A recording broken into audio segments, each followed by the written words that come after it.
പറയുന്നത് ഇന്ത്യയിലേക്കുള്ള വൈദിക ദർശനമല്ല.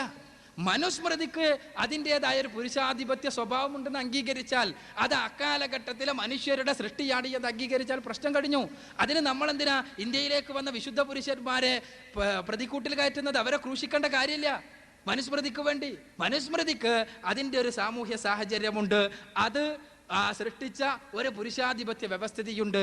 അത് ചാതുർവർണ്ണ വ്യവസ്ഥിതിയിൽ അധിഷ്ഠിതമായി എഴുതപ്പെട്ടതാണ്. അതുകൊണ്ട് തന്നെ അതിലിങ്ങനത്തെ പ്രശ്നങ്ങൾ ഉണ്ടായി. എന്താ മനു പറയുന്നത്? എങ്ങനെ പൂജിക്കണം? പൂജിക്കേണ്ടത് അവൾക്ക് ഭക്ഷണം കൊടുക്കണം. എന്തിനാണെന്നും പറയുന്നുണ്ട്. ഭക്ഷണം കൊടുത്താലേ അവളുടെ ശരീരം പുഷ്ടിയുള്ളതാകൂ, അപ്പോഴേ പുരുഷൻ അവളിൽ അനുരക്തനാവുകയുള്ളൂ. പിന്നെ എന്താ കൊടുക്കേണ്ടത്? അവൾക്ക് നല്ല വസ്ത്രവും അതേപോലെ തന്നെ ആഭരണങ്ങളും കൊടുക്കണം. എന്തിനാ? എങ്കിലേ പുരുഷൻ അവളിൽ ആകൃഷ്ടനാവുകയുള്ളൂ. നിങ്ങൾ വായിച്ചു നോക്കുക, ഞാൻ വെറുതെ പറയുന്നതല്ല, നിങ്ങൾ വായിച്ചു നോക്കുക. എങ്കിലേ പുരുഷൻ അവളിൽ ആകൃഷ്ടനാവുകയുള്ളൂ. പുരുഷൻ അവളിൽ ആകൃഷ്ടനാകാഞ്ഞാൽ പുരുഷൻ പരസ്ത്രീ ഗമനം നടത്തും, അപ്പോൾ കുലം മുടിഞ്ഞു പോകും. അതുകൊണ്ട് സ്ത്രീയെ പൂജിക്കണം. എങ്ങനെ പൂജിക്കേണ്ടത്? പുരുഷന് ഒരു ലൈംഗിക യന്ത്രമാക്കുന്ന രീതിയിൽ സ്ത്രീയെ പൂജിക്കണം, അത്രയേ ഉള്ളൂ. ഒരു ലൈംഗിക യന്ത്രമാക്കുന്ന രീതിയിൽ സ്ത്രീയെ പൂജിക്കണം എന്ന് മനുസ്മൃതി പഠിപ്പിക്കുന്നുള്ളൂ, ആ മനുസ്മൃതിയിലെ വചനങ്ങൾ പഠിപ്പിക്കുന്നുള്ളൂ. എന്നാൽ സ്ത്രീയെ ഉന്നതയായി കാണുന്ന സമ്പ്രദായം ഋഗ്വേദ കാലഘട്ടത്തിലെല്ലാം ഉണ്ടായിരുന്നില്ലേ? ഉണ്ടായിരുന്നു. അത് ദൈവിക മാർഗദർശനത്തിൻ്റെ സ്വഭാവമാണ്. എന്നാൽ പിന്നീട് മനുഷ്യരുടെ കൈകടത്തലുകൾ ഉണ്ടായതുകൊണ്ട് നേരത്തെ പറഞ്ഞ രീതിയിൽ സർവേഷാം ദോഷരത്നാനാം സുസമുദ്ഗികയാനയ, സർവദോഷരത്നങ്ങളുടെ പേടകം എന്നാണ് പറഞ്ഞത് യാജ്ഞവൽക്യോപനിഷത്ത്. ചെറിയ കാര്യമില്ല. അതേപോലെ തന്നെ സ്ത്രീ പാപയോനിയിൽ ജനിച്ചവളാണ് എന്നാ പറഞ്ഞത് ആര്? ഭഗവത്ഗീത. ഇതെന്താ? മനുഷ്യരുടെ കൈകടത്തലുകൾ. അങ്ങനെ മനസ്സിലാക്കിയാൽ മതി. അതൊരു വലിയ പ്രശ്നമാക്കി എടുക്കേണ്ടതില്ല. അതുകൊണ്ട് കൃത്യമായ മാർഗദർശനം, ദൈവീകം എന്ന് ഉറപ്പുള്ളിടത്തെ സ്ത്രീക്കും പുരുഷനും കൃത്യമായ പാരസ്പര്യത്തിൽ അധിഷ്ഠിതമായ മാർഗദർശനം ലഭിക്കുകയുള്ളൂ എന്നുള്ളത് കൊണ്ടാണ് പരിശുദ്ധ ഖുർആൻ അവിടെ സൂചിപ്പിക്കുകയുണ്ടായി. ആ പരിശുദ്ധ ഖുർആനിലെ മാർഗദർശനം എക്കാലഘട്ടത്തിലെയും സ്ത്രീക്കും പുരുഷനും സ്വീകരിക്കുവാൻ സാധിക്കുന്നതാണ് എന്നുള്ളതാണ് വാസ്തവം എന്നാണ് സൂചിപ്പിച്ചത്.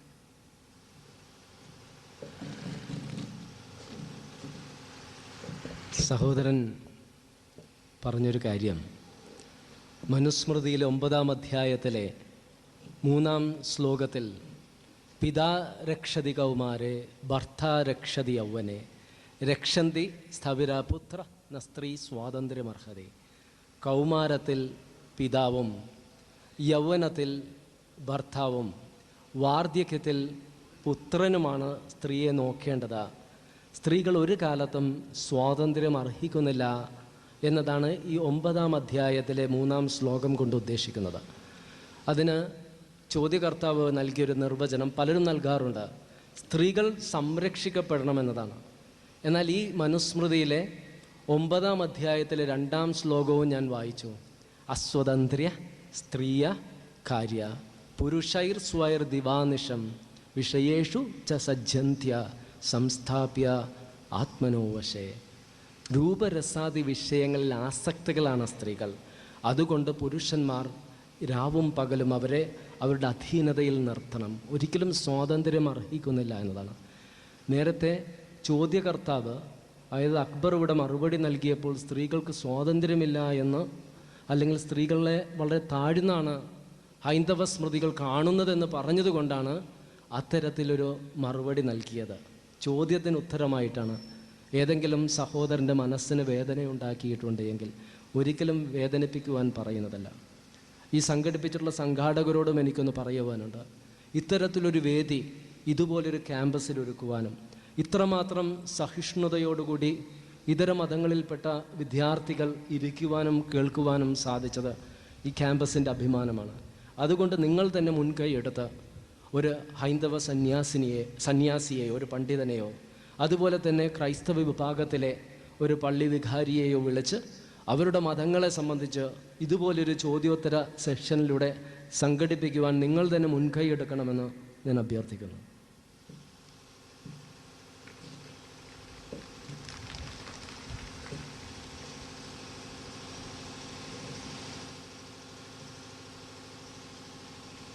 നന്മ മാത്രം ചെയ്യുകയും അതിനായി ആയുഷ്കാലം മുഴുവൻ പാവപ്പെട്ടവർക്കും അശരണർക്കും നീക്കിവെച്ച മദർ തെരേസയെ പോലുള്ളവർ നരകത്തിലാണെന്നാണോ?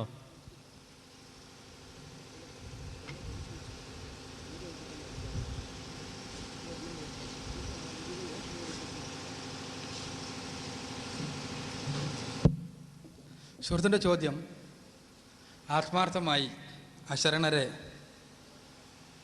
സഹായിക്കുകയും മറ്റും ചെയ്ത മദർ തെരേസയെ പോലുള്ളവർ നരകത്തിലാണോ എന്നാണ്.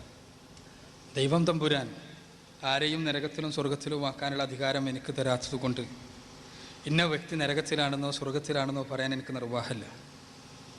എന്നാൽ സ്വർഗത്തിന് അവകാശികളാകുന്ന സ്വഭാവത്തെക്കുറിച്ച് പരിശുദ്ധ ഖുർആൻ വിശദീകരിച്ചിട്ടുണ്ട്. നരകത്തിലേക്ക് കൊണ്ടുപോകുന്ന സ്വഭാവങ്ങളെക്കുറിച്ചും പരിശുദ്ധ ഖുർആൻ വിശദീകരിച്ചിട്ടുണ്ട്. ഇതിലൊന്നാമതായി മനുഷ്യന് 3 തരം ബാധ്യതകളാണുള്ളത്. ബാധ്യത ഒന്ന് ദൈവത്തിനോടുള്ളതാണ്, ഒന്ന് സ്വന്തത്തോടുള്ളതാണ്, ഒന്ന് മറ്റുള്ളവരോടുള്ളതാണ്. ഈ 3 തരം ബാധ്യതകളെ നിർവഹിക്കുന്നവനാണ് സ്വർഗത്തിൽ പ്രവേശിക്കുവാൻ അർഹനായിത്തീരുന്നത്.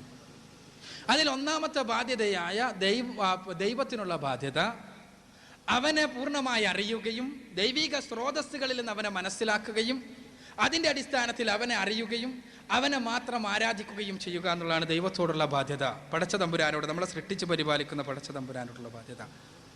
ഒരു കാര്യം സൽക്കർമ്മമാകണമെങ്കിൽ ഇസ്ലാമിൻ്റെ വീക്ഷണത്തിൽ, ഇപ്പോൾ സൽക്കർമ്മം ചെയ്യുക എന്ന് പറഞ്ഞല്ലോ, ഇസ്ലാമിൻ്റെ വീക്ഷണത്തിൽ ഒരു കാര്യം സൽക്കർമ്മമാകണമെങ്കിൽ അടിസ്ഥാനപരമായൊരു നിബന്ധനയുണ്ട്. ആ നിബന്ധന മനസ്സിലാക്കിയാൽ തന്നെ ഈ പ്രശ്നത്തിന് പരിഹാരമാകും എന്നാണ് എനിക്ക് തോന്നുന്നത്.